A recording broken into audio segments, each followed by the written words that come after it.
No nosso último encontro, apresentamos o conceito de educação ambiental associado ao conceito de educação e ao conceito de ambiente. Então, buscamos evidenciar o sentido da educação e o sentido do conceito de meio ambiente. Essa concepção ou essa abordagem feita por nós é uma abordagem que tenta entender a educação ambiental numa vertente que nós não consideramos exatamente uma vertente crítica, né? No sentido da crítica como um instrumento que nos permite não só compreender os elementos colocados no mundo do ponto de vista da crise ambiental, mas também buscarmos uma condição de transformação dessas realidades. Até então, pensar a natureza, pensar o processo educativo e levar esses conhecimentos aos estudantes nos impõe uma visão de educação ambiental. Essa visão ela pode ser articulada em três elementos ou três formas de se realizar na prática o processo da educação ambiental.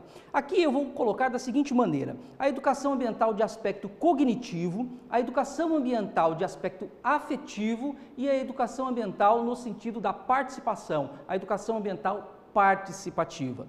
A educação ambiental no sentido cognitivo refere-se a uma educação sobre o ambiente. Então, é uma educação em que os indivíduos, os educadores, eles falam sobre o ambiente, se expressam sobre o ambiente, apresentam questões importantes para o domínio dos estudantes em relação às questões ambientais presentes no mundo contemporâneo. Não é? É uma educação que visa informar as pessoas, informar aos estudantes, informar a todos aqueles que se interessam pelas questões ambientais sobre os elementos da natureza e sobre como lidar com esses elementos.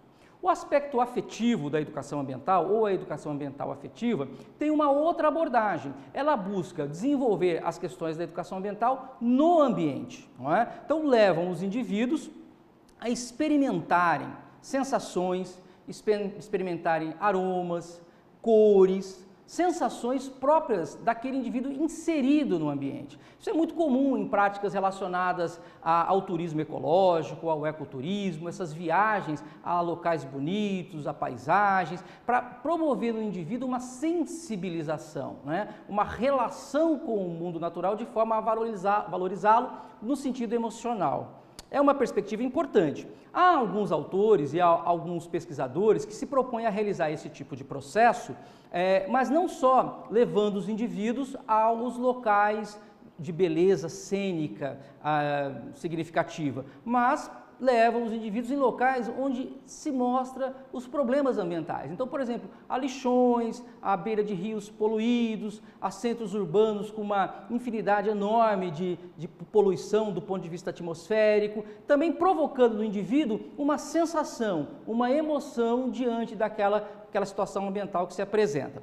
E uma terceira forma, ou uma terceira maneira de se realizar a educação ambiental é o que nós chamamos de educação ambiental participativa ou educação ambiental para o ambiente. Nesse sentido, qual é a intenção dessa prática pedagógica? O sentido dessa prática pedagógica está em trabalhar de forma a contribuir para a construção de políticas públicas, com manifestações públicas de caráter democrático participativo em decisões que possam mitigar, que possam contribuir para que nós possamos ter um meio ambiente saudável, um ambiente que nos possibilite uma maior qualidade de vida. Esse é um aspecto importante. Então, três formas de se pensar e realizar a educação ambiental. Educação ambiental sobre o ambiente, educação ambiental no ambiente, educação ambiental para o ambiente. Não é? Essas três maneiras, elas muitas vezes podem ser consideradas, do ponto de vista epistemológico, distintas, mas em si elas podem ser articuladas dentro de um projeto que nos permita falar sobre o ambiente, compreender os seus elementos, visitar os locais, sejam eles cênicos do ponto de vista belo ou cênicos do ponto de vista de apontar detalhes e problemas de ordem ambiental, ou ainda que nos possibilite manifestações diversas no sentido de lutarmos pela melhoria da qualidade de vida, melhoria das condições humanas e das suas atuações e das suas vivências nos mundos que o cercam, porque existem mundos distintos quando nós olhamos para a realidade que se apresenta. Existe o mundo daqueles que tudo têm e tudo podem, e existe o mundo daqueles que nada têm e nada podem. Então essa relação é importante ser feita, ser realizada quando nós nos ocupamos da questão da educação ambiental. Nesse sentido, o que nós temos? Nós temos que pensar a educação ambiental ambiental no sentido de uma concepção crítica da educação ambiental. E aí, essa educação ambiental aparece dentro de uma outra concepção que não aquelas que coloquei para vocês, integradora, globalizante, antropocêntrica ou ainda naturalizante. Uma concepção de meio ambiente, uma concepção crítica em que o ambiente se torna uma categoria social. Lembrem-se, no nosso primeiro encontro, conversamos sobre isso. A formação dos seres humanos implica em nos construirmos como seres sociais por meio da nossa atividade vital, né? Aquilo que realizamos para ficarmos vivos, aquilo que fizemos no sentido de transformar o mundo para continuarmos existindo, também nos transformou e nos conduziu à condição de sermos humanos, né? De seres humanos. Obviamente que nesse sentido, então, precisamos pensar a questão da educação ambiental na vertente crítica por uma outra leitura, uma outra ideia de ambiente. Essa outra leitura, essa outra ideia de ambiente, eu chamo aqui de ambiente como categoria social. Observem, então, essa concepção. Nessa concepção, é fundamental entendermos que o ambiente ele é fonte de manutenção da vida em toda a sua plenitude. E nesse sentido, nós temos que olhar e identificar o ambiente de uma forma um pouco distinta. Entender o ambiente como um local de disputa entre grupos humanos pelo acesso aos recursos e serviços da natureza, que são necessários para uma vida digna, não é? Então, é uma ideia de ambiente que pressupõe um embate, que pressupõe uma luta entre indivíduos para apropriar os recursos da natureza, o patrimônio ambiental que está à disposição dos seres vivos para que eles possam viver em plenitude. Evidentemente que essa concepção nos leva a refletir sobre as condições humanas, a refletir como o mundo está se processando na relação entre esses grupos que digladiam-se na busca de manter a sua condição de vida. Aqui eu trago um exemplo interessante para pensar o aspecto do consumo e mostrar como ele é desigual no mundo. E a partir dessa ideia, trabalhar com vocês a perspectiva de que realmente há uma disputa, há uma luta entre grupos humanos pela apropriação da natureza.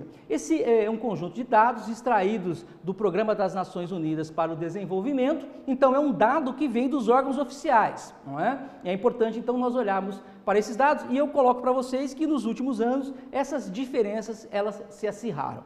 Vejam bem, aqui é uma balança de consumo comparando ricos e pobres, não é? Aqui estamos falando em termos de países ricos e países pobres. Quando nós olhamos aqui, ó, nessa coluna, nós temos o consumo e o total que é oferecido. Aqui nós temos a coluna dos 20% mais ricos, da população, 20% é mais rica no planeta, e aqui 20% da população mais pobre do planeta. Observem isso, carne e peixe, proteína altamente de alto valor biológico, são apropriados aí, né, em termos do seu conteúdo, 45% é apropriado e consumido por 20% da população mais rica do planeta. Em contrapartida, só 5% ou menos que 5% da população mais pobre consegue utilizar, absorver, comer carne e peixe. Outro aspecto importante, o aspecto da energia, né? 58% da energia produzida no mundo é consumida por 20% da população mais rica e menos de 4% dessa energia é consumida por 20% da população mais pobre. Isso é estarrecedor, se nós imaginarmos que a energia ela é fundamental, inclusive para a produção e desenvolvimento da sociedade humana. Outro aspecto importante, linhas telefônicas. 74% de todas as linhas telefônicas são utilizadas por somente 20% da população mais rica e 1,5% população mais pobre. Papel, não é? O papel utilizado aí para praticamente tudo, não é? Olha lá, 84% é apropriado pela população mais rica, 1,1% pela população mais pobre. E os veículos, né? Os diversos, todos eles pensando em termos de carros, de automóveis, de aeronaves, 87% são utilizados por 20% da população mais rica e menos de 1% para a população mais pobre. Então vejam que é realmente uma diferença substancial entre ricos e pobres. E quando nós olhamos para esses recursos, todos dispostos aqui, são todos eles, obviamente, extraídos da natureza, extraídos do mundo, do ambiente. Então, se esses materiais esses produtos são extraídos da natureza e são aproveitados por um grupo pequeno em relação à maior parte da humanidade, nós temos aí um conflito, né? Poucos, com muito poder político e muito poder econômico, estão apropriando significativamente os bens da natureza e muitos, sem o poder econômico, sem o poder político, estão aí utilizando ou apropriando uma parcela muito pouco significativa dos bens naturais. A educação ambiental, no sentido crítico, se preocupa com esse aspecto e ela vai mostrar que os indivíduos que pouco consomem, que pouco têm, normalmente ficam próximos das regiões mais degradadas, das regiões onde estão os maiores problemas de ordem ambiental, porque são empurrados para esses locais, são deslocados para essas regiões e ali eles ficam numa condição precária, numa condição miserável, né, e vivendo de uma condição muitas vezes longe dos processos da humanidade. Então, ou da humanidade no sentido da própria formação da constituição do ser humano, o que é profundamente lamentável e a educação ambiental precisa cuidar dessas questões também, precisa enfrentar esse tipo de processo.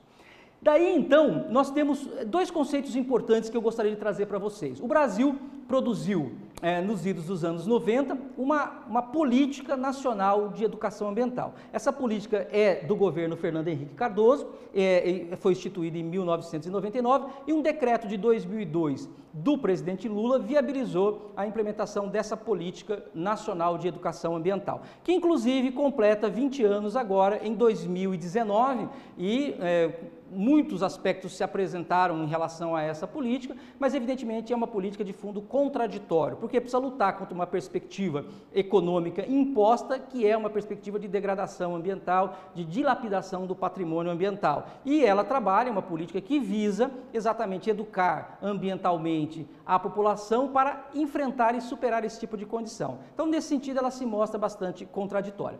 Nesta política, e publicado aqui pelo Ministério do Meio Ambiente, essa política de 99, vai entender a educação ambiental como processo por meio do qual os indivíduos, a coletividade, constrói valores sociais, conhecimentos, habilidades, atitudes e competências voltadas para conservar o ambiente, entendendo o ambiente como um bem de uso comum, essencial à sadia qualidade de vida e também da sua sustentabilidade. Esse é um conceito oficial de educação ambiental. Observem que é um conceito que coloca a questão da educação ambiental como um processo educativo.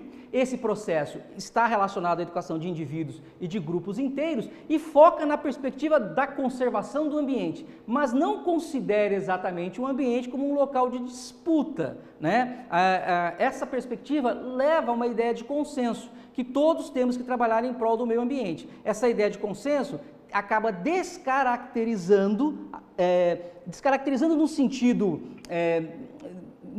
de nos levar a compreender que a educação ambiental, diante da realidade, é uma educação que pressupõe luta. Então, o consenso é um elemento que inviabiliza a luta diuturna que precisa ser realizada por aqueles que nada têm em relação àqueles que tudo têm. Ok? Então, é um conceito importante, é um conceito oficial, um conceito significativo, mas ele é um conceito que parece que falta algo, falta essa veia, essa vertente crítica. Nesse sentido, então, nós buscamos aqui complementar esta ideia do conceito da Política Nacional de Educação Ambiental, pensando, então, a educação ambiental nessa perspectiva, como processo educativo que tematiza a relação entre sociedade e natureza, evidenciando os determinantes causais da crise socioambiental atual, suas consequências e possíveis enfrentamentos com vistas a superar essa crise. Então, nesse sentido, a educação ambiental, ela precisa ser crítica, ela precisa ser emancipatória